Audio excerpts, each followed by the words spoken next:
Abirami.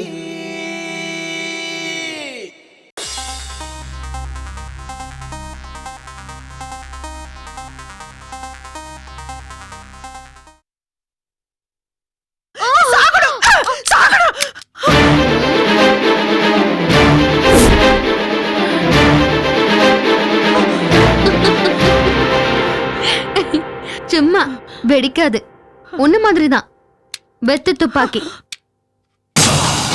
Okay, so அண்ணாச்சி நாளைக்கு எத்தனை மணிக்கு வர சொல்றாருன்னு கேட்டு ஃபோன் பண்ணு. ஓகே, நாளைக்கு எத்தனை மணிக்கு வராருன்னு கேட்டு சொல்றேன். Very good.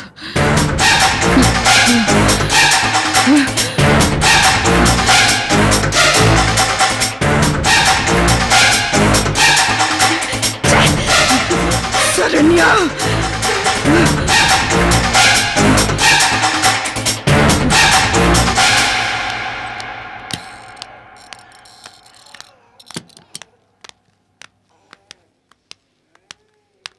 வள்ளிக்கண்ணா, ஏம்மா வள்ளிக்கண்ணா, உன்னை இங்க பார்த்து ரொம்ப நல்லா போச்சு. மாப்பிள்ளை எந்த வார்டில் இருக்காரு? இந்த பாருமா, நான் கேட்டுக்கிட்டு இருக்கேன், உன் பாட்டுக்கு போயிட்டு இருக்கேன். இனிமே என்கிட்ட பேசாத. உன்னை பார்க்கவும் பிடிக்கல, உன்கிட்ட பேசவும் பிடிக்கல. இனிமே என் வீட்டு பக்கமும் வராத. அப்படி என்ன பிள்ளை நான் தப்பு பண்ண? என்ன பண்ணியா? அப்படியே இதுல உன்னை அடிச்சாச்சுக்கோ, அவ்வளவுதான். அன்னைக்கே தலைப்பாட அடிச்சுக்கிட்ட, வேண்டாம் வேண்டாம் சொல்லி என் பேச்ச கேட்டியா நீ? என் புருஷனை இப்படி அநியாயமா அடிச்சு படுக்க வச்சிருக்கிய. ஏதோ 2-3 நாள் படுத்து எந்திரிச்சா பரவாயில்லன்னு சொல்லலாம். இப்படி உசுர் போற அளவுக்கு அடிச்சு வச்சிருக்கிய. உருப்படுவியா நீ? என்ன வள்ளி இப்படி சொல்ற? நான் மாப்பிள்ளைய போய் இப்படி அடிப்பனா? அது உயிர் போற அளவுக்கு. அன்னைக்கு ஒரு பேச்சுக்காக சொன்னேன், அதை போய் நம்புறியாத்தா? போய் பேசாத. என் புருஷ 2-3 தபா உன்னை அடிச்சுக்கிறாரு. அத மனசுல வச்சுக்கினா அவரை பழி வாங்கணுங்கிறதுக்காக தான் இப்ப அவரை நீ அடிச்சு போட்டுக்கிற. சத்தியமா நம்ப வள்ளி கண்ணு. நான் உன் வீட்டுக்கு வந்தேன், பூட்டி கிடந்தது. அக்கம் பக்கத்துல விசாரிச்சேன், மாப்பிள்ளை ஹாஸ்பிட்டல் இருக்குன்னு சொன்னாங்க. அதான் பாத்துட்டு போகலாம்னு வந்தேன். நம்புமா என்ன நீ? பானே, உன் மேல எனக்கு டவுட்டா தான் இருக்குது. அந்த மனுஷனை யார் அடிச்சாங்கன்னு தெரியற வரைக்கும்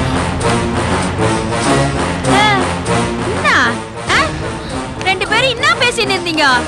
என்ன பேசிட்டு இருந்தீங்க? ஒண்ணு இல்ல, மாப்பிள்ளை எப்படி இருக்கான்னு விசாரிச்சுட்டு இருந்தேன். என்னடியா போய் சொல்லிக்கிறியா? எல்லாத்தையும் நான் கேட்டுக்கிட்டு இருந்தேன். இம்மா தைரியா இருந்தா என் புள்ள மேலேயே நீ கை வச்சிருப்ப. பாரு, நான் பெத்ததுல இருந்து என் புள்ளைய நான் கை நீட்டி அடிச்சதுல அவனை அடிக்கிறதுக்கு உனக்கு என்னடா ரைட்ஸ் இருக்குது?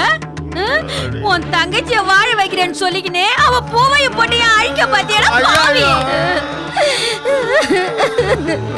ஒன்னே ஒண்ணு கண்ணே கண்ணு நான் பெத்து வச்சு அவனை பொத்தி பொத்தி வளர்த்துக்கினேன். பாவி, அவன் மேலே கை வச்சுக்கிட்டேடா. அதான் புருஷனை அடிச்சு போட்டு நம்பிக்கிட்டு இருக்கு. நீங்களும் போய் நம்பிக்கிட்டு இருக்கீங்களா? நான் போய் மாப்பிள்ளைய போய் அனுப்பனா? ஆமாத்த, அண்ணா அன்னைக்கு என்னமோ தெரியாம பேசிச்சு. அதெல்லாம் மனசுல வச்சுக்காதீங்க, மன்னிச்சு விட்டுருங்க. நீ பேசாதடி, நீ பேசாத. அன்னைக்கு என்னமா இந்த எல்லாத்துக்கும் நீதான் காரணம்னு என்ன சொன்னியடி? நீ செஞ்ச தப்ப மறைக்கிறதுக்கு அப்ப அந்த பேச்சு பேசுனேன்னு இப்ப தாண்டி எனக்கு புரியுது. அடியே அடியே, தாலி கட்டின புருஷனை அண்ணன் மூலமா ஆளுங்களை வச்சு அவன் அடிச்சிருக்கிய. பொன்னாடி நீ எல்லாம் பொம்பளையாடி நீ நல்லாவே இருக்க மாட்டடி. அடியே, உங்க 2 பேரையும் கொன்னு போட்டாலும் பாவமே இல்லடி. உங்களோ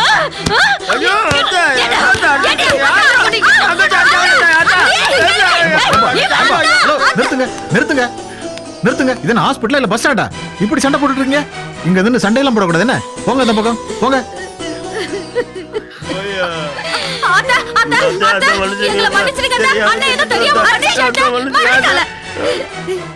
இத பாரு, நீங்க என் கால்ல விழுந்தாலும் சரி, கத்தி கதறினாலும் சரி, நான் உங்களை மன்னிக்க தயாரா இல்ல.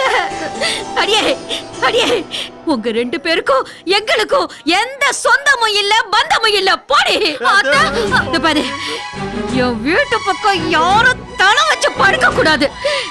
இங்க பாரு, தப்பி தவறிங்க வந்தீங்க, அப்படியே கழுத்தை நெரிச்சு கண்ண துண்டமா வெட்டிடுவேன். குறையாத. இப்ப உனக்கு திருப்தியா, சந்தோஷமா? என்ன வாழ வைக்கிற சொல்லி இப்படி அநியாயமா என் வாழ்க்கைய பாழாக்கிட்டியே. நீ நல்லா இருப்பியா? நான் ஒண்ணுமே செய்யலையே.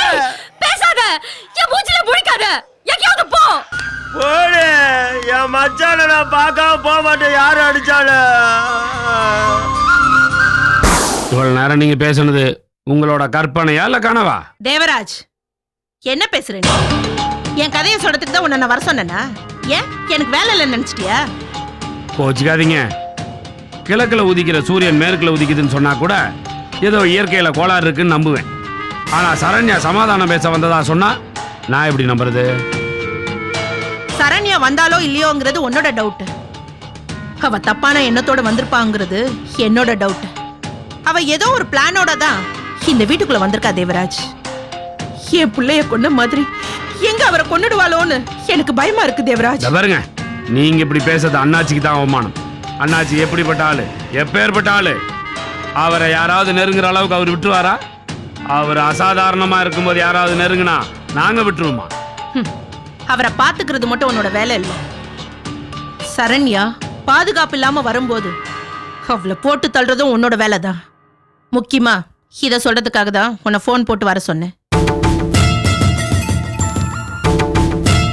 இல்லம்மா, சரண்யாவை போட்டு தள்ளுறதுக்கு இது சரியான சந்தர்ப்பம் கிடையாது. அண்ணாச்சியும் அவளும் சந்திக்கும் போது ஏதாவது அவளுக்கு ஆபத்துனா பழி நம்ம மேல ரொம்ப ஈஸியா விழுந்துரும். இந்த விஷயத்துல அண்ணாச்சி என்ன முடிவு எடுக்கிறான்னு பொறுத்து இருந்து பார்ப்போம். அவர் என்ன முடிவு பண்றாருங்கிறது எனக்கு முக்கியம் இல்ல. நாளைக்கு சரண்யா சாகணும். அதுக்காக அவர் ஜெயிலுக்கு போனாலும் எனக்கு கவலை இல்ல. அம்மா, உங்க வாயில இருந்து இப்படி ஒரு வார்த்தையை கேட்பேன் நான் எதிர்பார்க்கவே இல்லை. நான் பேசுறதுல எந்த தப்பும் இல்ல தேவராஜ். நியாயமா பார்த்தா சரண்யாவை கொல்லணுங்கிற வெறி என்னை விட அவருக்கு தான் அதிகமா இருக்கணும். ஆனா இப்ப அவருக்கு அந்த எண்ணம் இருக்கிற மாதிரி தெரியல. ஏன்னா உன் அண்ணாச்சிக்கு நான் மட்டும் பொண்டாட்டி இல்லையே, ஊரெல்லாம் ஒரு குடும்பத்தை உருவாக்கி வச்சிருக்காரு. அதனாலதான் என் பிள்ளையோட இழப்ப அவருக்கு பாதிக்கல. ஒரே பிள்ளைய பறி கொடுத்துட்டு நான் தவிக்கிற தவிப்பு அவரால் புரிஞ்சுக்க முடியல. இனிமேல் சரண்யா விஷயத்துல அவரை நான் நம்புறதா இல்ல. இந்த வேலைய நீதான் எனக்காக முடிச்சு கொடுக்கணும். என்ன அப்படி பாக்குற தேவராஜ்? சரண்யாவை கொல்றேன்னு சொல்லி நீ பல தடவை சொதப்பி இருக்க. நானும் உன் மேல கோவப்பட்டிருக்கேன். ஆனாலும் நான் ஏன் இந்த மேட்டரை உன்கிட்ட ஒப்படைக்கிறேன்னு பாக்குறியா? பல தடவை தோக்குறவனுக்கு ஜெயிக்கணுங்கிற வெறி வரும். உனக்குள்ள அந்த வெறி இருக்கு. அதனாலதான் இந்த பொறுப்பை நான் உன்கிட்ட கொடுக்குறேன். இது போதுமா? சரண்யாவை நாளைக்கே நான் போட்டு தள்ளுற திட்டத்தை நிறைவேற்றுறேன். நீங்க கோயிலுக்கு போய் உங்க ஆண்டவங்கிட்ட சரண்யா சாவணும்னு ப்ரே பண்ணிக்கோங்க. வரேன்.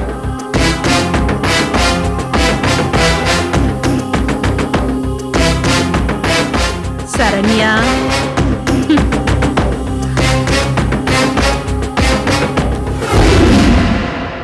என்ன கலெக்டர் அம்மா டவல் பாத்லாம் முடிஞ்சு போச்சா?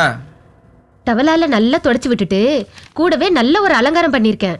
அவங்க என்ன அம்மன் சிலையா இல்ல உலக அழகி போட்டி போட போறாங்களா? எப்போ எந்திரிப்புன்னு தெரியாம அவங்களே படுத்து கிடக்காங்க. அவங்களுக்கு எதுக்கு அலங்காரம்? யோ, படுத்துட்டே இருந்தாலும் அவங்களும் ஒரு பொம்பளை தானையா? அவங்கள வெறும் நெத்தியோட பாக்குறதுக்கு ரொம்ப கஷ்டமா இருந்துச்சு.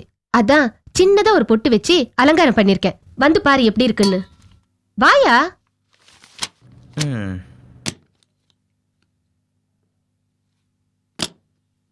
யோ, எப்படியா இருக்கு? நல்லாதான் இருக்கு. ஆனா ஒரு மாவட்டத்தையே கலக்கிற கலெக்டர் உனக்கு ஒரு விளையாட்டு பொம்மையா போயிட்டாங்களே, அதை நினைச்சதான் கவலையா இருக்கு. அக்கா போன் பண்ற, கிளம்பு. யோ, அக்கா தானையா? ஏன் அப்படி பேரஞ்ச மாதிரி அலற? போன்ல தானே பேச போற. போறியா இல்லையா நீ? இம்ச.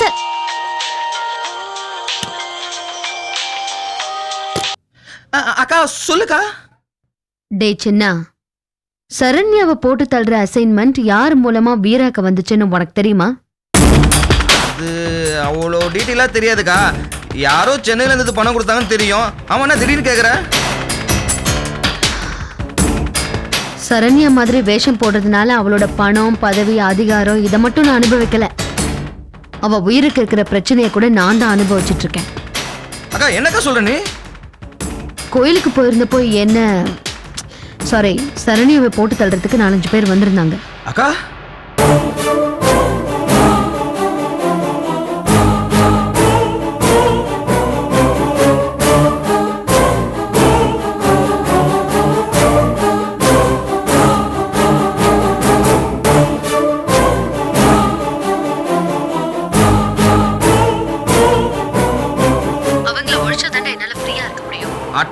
பார்ட்டி யாரும் தெரிஞ்சதாக்கா? இல்லடா, ஆனா 2 பாசிபிலிட்டிஸ் இருக்கு. ஒன்னு அண்ணாச்சி, இன்னொன்னு ஏதோ போலி மருந்து கும்பல்னு யாரோ இருக்காங்களாம். முதல்ல இப்ப அண்ணாச்சியை போய் பார்க்க போறேன். அண்ணாச்சியோ நொன்னாச்சியோ நீ நேர்ல போறது சரியில்லைக்கா. லோக்கல் பார்ட்டின்னு வேற சொல்ற. உண்மையிலேயே அண்ணாச்சி தான் சரண்யாவை கொலை பண்ண ட்ரை பண்ணியிருந்தா உன்னையும் அட்டாக் பண்ணுவான். அதனால நீ தனியா போறது சரியில்லை. நானும் கூட வரேன், அதான் உனக்கு சேஃபு. டேய், எனக்கு என்ன இப்ப கத்து கொடுக்குறியா? அண்ணாச்சியை தனியா ஹேண்டில் பண்றது எனக்கு பெரிய விஷயமே இல்ல. நீ என் கூட வந்தாதான் வேற மாதிரி ரியாக்ட் பண்ணுவான். இல்லக்கா, நான் மறைஞ்சிருந்து பாத்துக்கிறேன்க்கா. நானும் வேறனா நீ எதுக்கும் போலீஸ் பாதுகாப்போட போ. இல்லடா, செக்யூரிட்டி போலீஸ் எல்லாம் கூட வச்சுக்கிட்டு நான் நினைச்ச மாதிரி அண்ணாச்சி கிட்ட டீல் பேச முடியாது. அப்புறம் எனக்கு தெரியாம என்னை ஃபாலோ பண்ற வேலையெல்லாம் வச்சுக்காத. எனக்கு ஹெல்ப் பண்றதா நினைச்சுக்கிட்டு நீயே ஏதாவது ப்ராப்ளம கிரியேட் பண்ணிடாத. புரிஞ்சுதா? சரிக்கா. டேய், அந்த சரண்யாவோட கண்டிஷன்ல ஏதாவது மாற்றம் இருக்கா? இல்லக்கா, எப்பயும் போலதான் இருக்காங்க. சரி, ஓகேடா. அண்ணாச்சியை மீட் பண்ணிட்டு நான் அப்புறமா உங்ககிட்ட போன்ல பேசுறேன். அக்கா, என்ன? இல்ல, அண்ணாச்சியை மீட் பண்ணிட்டு இந்த பக்கம் வர ஐடியா ஏதாவது இருக்கா? இல்லடா, நான் உன்னை போன்ல தானே காண்டாக்ட் பண்றேன்னு சொன்னேன். சரிக்கா. ஆர்த்தி,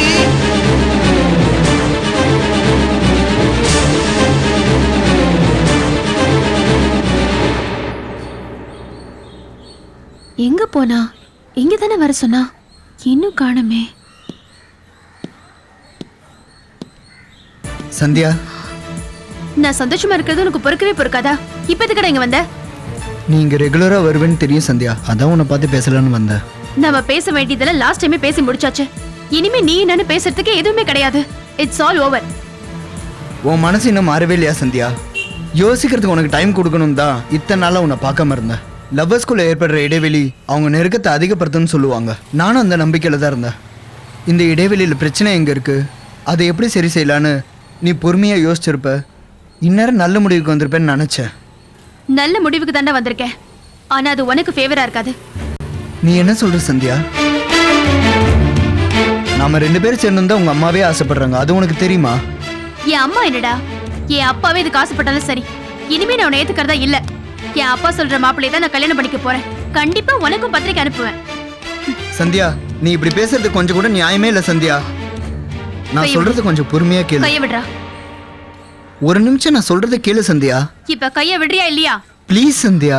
சி, விடுறா. விடுன்னு சொல்றல. கோபி, ப்ளீஸ் சந்தியா, நான் சொல்றது கொஞ்சம் கேளு சந்தியா. சந்தியா, கைய. ப்ளீஸ் சந்தியா. கோபி, கைய விடுறா. சீக்கிரம் வா. கைய விடுன்னு சொல்றல. ப்ளீஸ் சந்தியா, நான் சொல்றது கொஞ்சம் கேளு. கோபி, ஒரு நிமிஷம் நான் சொல்றது கேட்க மாட்டியா சந்தியா? அசிங்கமாயிரும். கைய விட போறியா இல்லையா இப்ப நீ? சந்தியா, கொஞ்சம் பொறுமையா கேளு சந்தியா. சந்தியா ப்ளீஸ். கோபி, சந்தியா, டேய், சந்தியா மேடத்தோட கையை விடுறா. இது உனக்கு தேவையில்லாத வேலை, இதுல நீ தள்ளிடாத போ.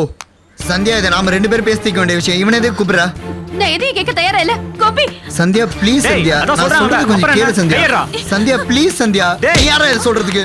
கொஞ்சமாவது என்ன புரிஞ்சுக்க சந்தியா. நான் சொல்றத கொஞ்சம் கேளு பேசிட்டு சந்தியா. மேல கையடிச்சியா?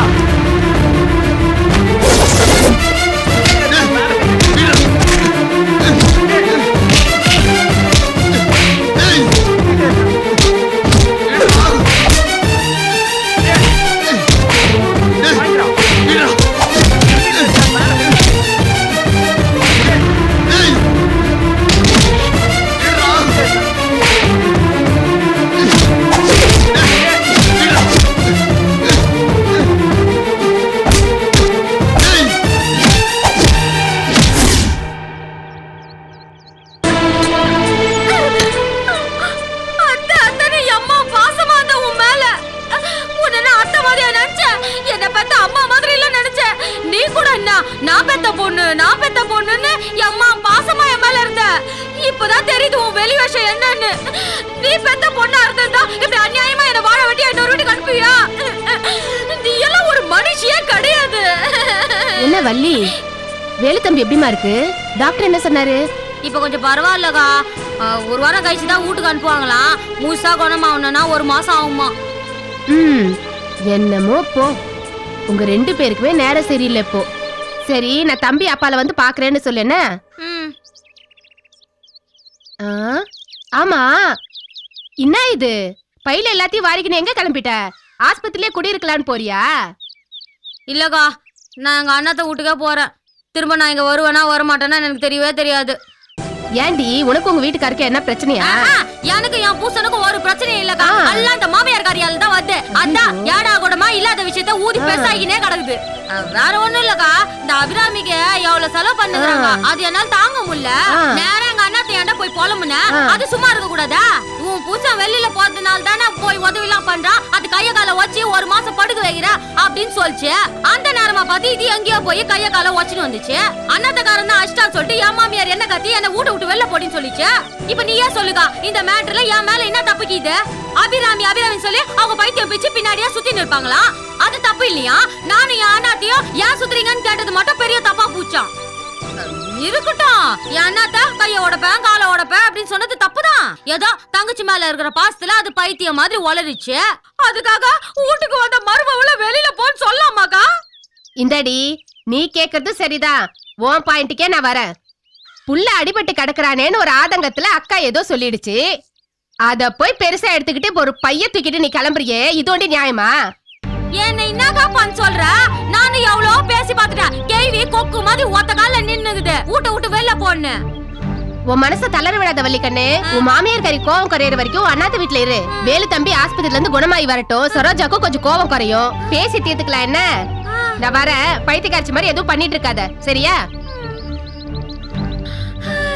யகா வந்தகா, உன்னை நம்பிதான் நான் என் அண்ணாத்த வீட்டுக்கு போறேன். என் மாமியார் அருகே நல்லா புத்திமதி எடுத்து சொல்லி அங்க வந்து என்ன கூட்டிட்டு வர சொல்லு.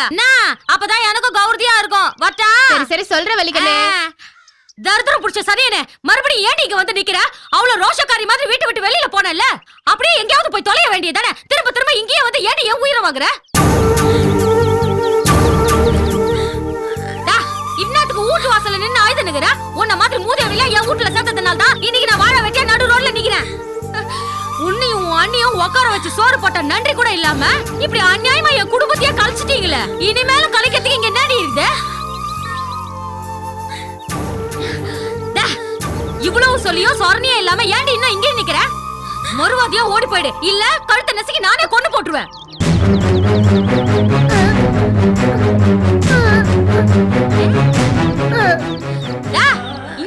வீட்டு வாசல்ல நின்னு அபிநயம் பூசினுங்கிற பேசினா மகராணி வாயில இருந்து மூத்து கொட்டிடுமா?